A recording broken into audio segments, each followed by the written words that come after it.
नमस्कार दोस्तों, राधे राधे। आज हम इस वीडियो में आपको जीवित पुत्रिका व्रत की कथा सुनाने वाले हैं और साथ साथ यह भी बताने वाले हैं कि इस व्रत का नाम जीवित पुत्रिका व्रत कैसे पड़ा।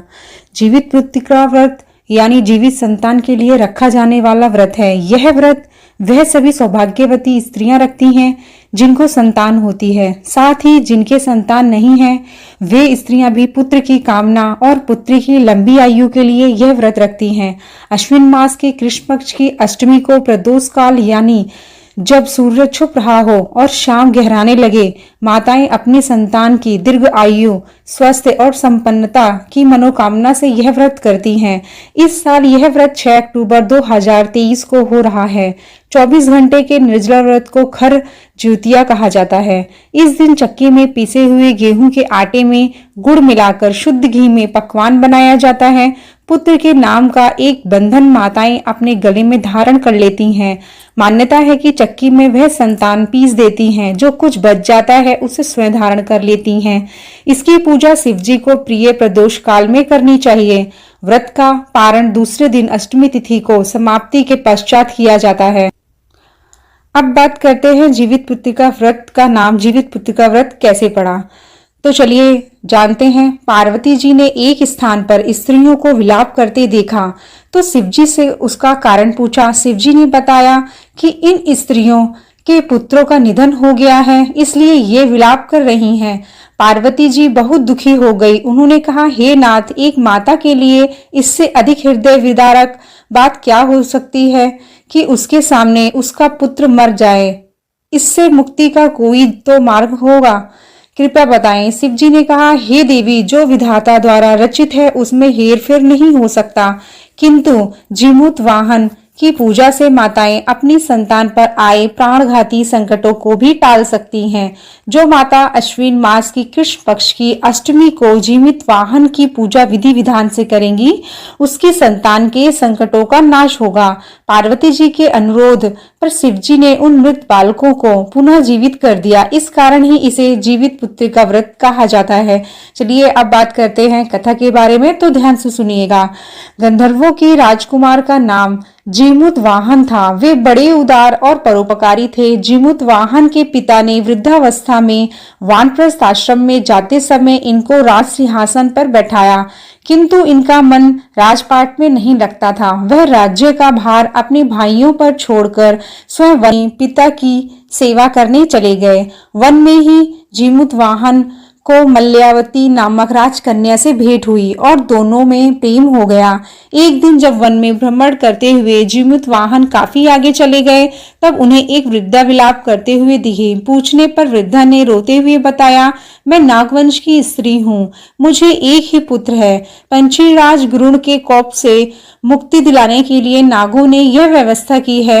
वह गरुड़ को प्रतिदिन भक्षण हेतु एक युवा नाग सौंपते हैं। आज मेरे पुत्र शंखचूड़ की बलि का दिन है। आज मेरे पुत्र के जीवन पर संकट है और थोड़ी देर बाद ही मैं पुत्र विहीन हो जाऊंगी। एक स्त्री के लिए इससे बड़ा दुख क्या होगा कि उसके जीते जी उसका पुत्र ना रहे। जीमूत वाहन को यह सुनकर बड़ा दुख हुआ। उन्होंने उस वृद्धा को आश्वस्त करते हुए कहा, डरो मत, मैं तुम्हारे पुत्र के प्राणों की रक्षा करूंगा। आज उसके स्थान पर स्वयं मैं अपने आप को उसके लाल कपड़े में ढककर वध्यशिला पर लेटूंगा, ताकि गरुड़ मुझे खा जाए पर तुम्हारा पुत्र बच जाए। इतना कहकर जीमूत वाहन ने शंखचूड़ के हाथ से लाल कपड़ा ले लिया और वे उसे लपेटकर गरुड़ को बलि देने के लिए चुनी गई वध्यशिला पर लेट गए।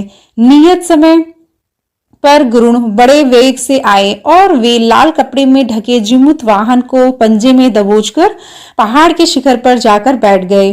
गरुड़ ने अपनी कठोर चोंच का प्रहार किया और जीमूत वाहन के शरीर से मांस का बड़ा हिस्सा नोच लिया। इसकी पीड़ा से जीमूत वाहन की आंखों से आंसू बह निकले और वह दर्द से करहारने लगा। अपने पंजे में पकड़े प्राणी की आंखों में से आंसू और मुंह से करहा सुनकर गरुड़ बड़े आश्चर्य में पड़ गए, क्योंकि ऐसा पहले कभी नहीं हुआ था। उन्होंने जीमूत वाहन से उनका परिचय पूछा। जीमूत वाहन ने सारा किस्सा कह सुनाया कि कैसे एक स्त्री के पुत्र की रक्षा के लिए वह अपने प्राण देने आए हैं। आप मुझे खाकर भूख शांत करें। गरुड़ उनकी बहादुरी और दूसरे की प्राण रक्षा के लिए स्वयं का बलिदान देने की हिम्मत से बहुत प्रभावित हुए। उन्हें स्वयं पर पछतावा होने लगा। वह सोचने लगे कि एक यह मनुष्य है जो दूसरे के पुत्र की रक्षा के लिए स्वयं को बलि दे रहा है, और एक मैं हूं जो देवों के संरक्षण में हूं किंतु दूसरों की संतान की बलि ले रहा हूं। उन्होंने जीमूत वाहन को मुक्त कर दिया। गरुड़ ने कहा, हे उत्तम मनुष्य, मैं तुम्हारी भावना और त्याग से बहुत प्रसन्न हूँ। मैंने तुम्हारे शरीर पर जो घाव किए हैं उसे ठीक कर देता हूँ। तुम अपनी प्रसन्नता के लिए मुझसे कोई वरदान मांग लो। राजा जीमूत वाहन ने कहा कि हे पंछीराज, आप तो सर्वसमर्थ हैं। यदि आप प्रसन्न हैं और वरदान देना चाहते हैं तो आप सर्पों को अपना आहार बनाना छोड़ दें। आपने अब तक जितने भी प्राण लिए हैं उन्हें जीवन प्रदान करें। गुरु ने सबको जीवन दान और नागों की बलि न लेने का वरदान भी दिया। इस प्रकार जीमूत वाहन के साहस से नाग जाति की रक्षा हुई। गरुड़ ने कहा, तुम्हारी जैसी इच्छा वैसा ही होगा। हे राजा, जो स्त्री तुम्हारे इस बलिदान की कथा सुनेंगे और विधि पूर्वक व्रत का पालन करेंगी, उसकी संतान मृत्यु के मुख से भी निकल आएगी। तब से ही पुत्र की रक्षा हेतु जीमूत वाहन की पूजा की प्रथा शुरू हो गई। यह कथा कैलाश पर्वत पर भगवान शंकर ने माता पार्वती जी को सुनाई थी। हम अपनी कथा को समाप्त करते हैं। अगर आपको हमारी वीडियो पसंद आई हो तो लाइक, शेयर, सब्सक्राइब करें। मिलते हैं अगली वीडियो में, तब तक के लिए नमस्कार।